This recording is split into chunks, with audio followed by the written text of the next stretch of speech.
আপনারা যে যা পারেন মানে এক গ্লাস পানি হলেও, এক প্লেট খাবারের টাকা হলেও, একটা জামার টাকা হলেও, মেডিসিনের টাকা হলেও, বা আমাদের একটা উদ্বাস্তু পরিবারকে একটা টেন্ট করে দেওয়ার টাকা হলেও, যা পারেন আল্লাহর রাস্তায় এখন থেকে সাদাকা করার নিয়াত করেন, সাদাকা করেন। সামনে ঈদ উল আজহা আসছে।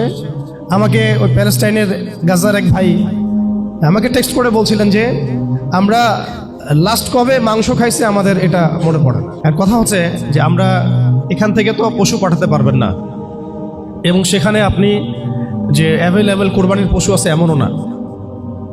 ইভেন আমরা যে অর্থগুলো পাঠানোর চেষ্টা করছি, এই অর্থগুলো দিয়ে যে সরাসরি দোকান থেকে তারা খাবার কিনে খাবে এমন সিচুয়েশনও নাই।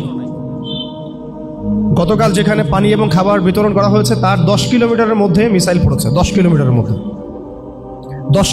মধ্যে। তো আমি জিজ্ঞাসা করলাম যে আপনারা কিভাবে তাহলে খাবার মেক করছেন। তারা সেখানে খাবারের যে ম্যাটেরিয়ালসগুলো আছে, কিছু ম্যাটেরিয়ালস যেমন কিছু চাল বা কিছু ডাল বা কিছু শস্য, এগুলো কোনো কোনো জায়গায় উৎপন্ন করা হচ্ছে। আবার কেউ হয়তো ত্রাণ পাঠাচ্ছেন, কেউ সেল করছে। সিচুয়েশনটা খুব ডিফিকাল্ট, এটা বোঝানো যাচ্ছে না। সেগুলো তারা নিয়ে খাবার মেক করে, খাবার তৈরি করে family to family, door to door খাবার পৌঁছে দিয়ে আসেন। এমন না যে আপনি সুপার শপে গেলেন, খাবার নিলেন, চলে আসলেন। তাই আমি আজকে, এর আগে হয়তো এভাবে আমি আহ্বান করি নাই, বাট আজকে এভাবে খোলামেলায় আমি পুরো দেশবাসীর কাছে আহ্বান করছি, অনলাইনের মাধ্যমেও, যে আমরা আসন্ন কুরবানি ঈদে আমরা চেষ্টা করি, আমাদের তো কুরবানি মানে নফসের কুরবানি তো আছেই, পশুর কুরবানি তো আছেই, প্রবৃত্তির কুরবানি আছেই, আমরা আমাদের মাল কুরবানি করার চেষ্টা করি ইনশাআল্লাহ।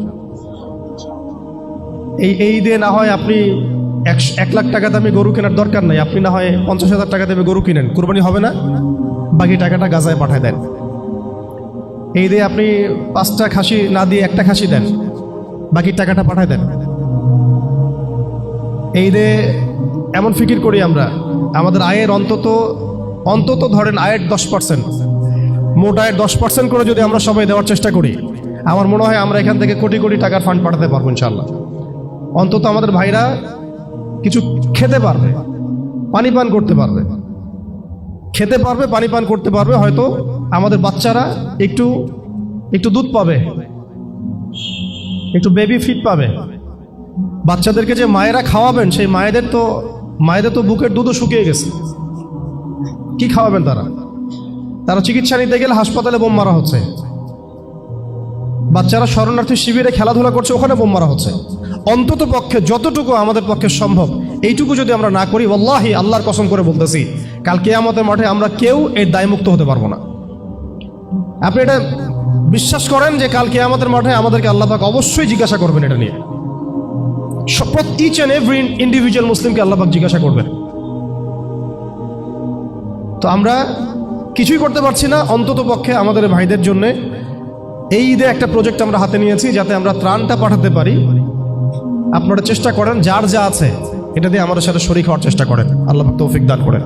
পাশাপাশি আরও অনেক ভাইরা অনেক ফাউন্ডেশন থেকে কাজ করছেন, যে কোনো ফাউন্ডেশন হোক না কেন, যে কোনো অ্যাসোসিয়েশন হোক না কেন, আপনারা অন্তত শরীক হন। আমরা বাংলাদেশ থেকে এর আগে রোহিঙ্গাদেরকে আমরা আশ্রয় দেখিয়ে দিয়েছিলাম যে আমরা 10 লাখ রোহিঙ্গার দায়িত্ব নিয়েছিলাম। যখন সরকার এনজিওরা আসে নাই, তখনও কিন্তু বাংলার মানুষকে খাইয়েছে, তাদেরকে কাপড় দিয়েছে, তাই নাই, তাবু নির্মাণ করে দিয়েছে। এটার মিসাল আমাদের আছে, ওই কলেজে আমাদের আছে না? আমি আজকে এটা উদাত্তভাবে আপনাদের কাছে আহ্বান জানাচ্ছি, অন্তত পক্ষে আসন্ন ঈদ উল আজহায় আপনারা সবাই যার যা আছে এইটা নিয়ে আমাদের মাজলুম ভাইদের পাশে দাঁড়ান। আল্লাহ পাক তৌফিক দান করেন।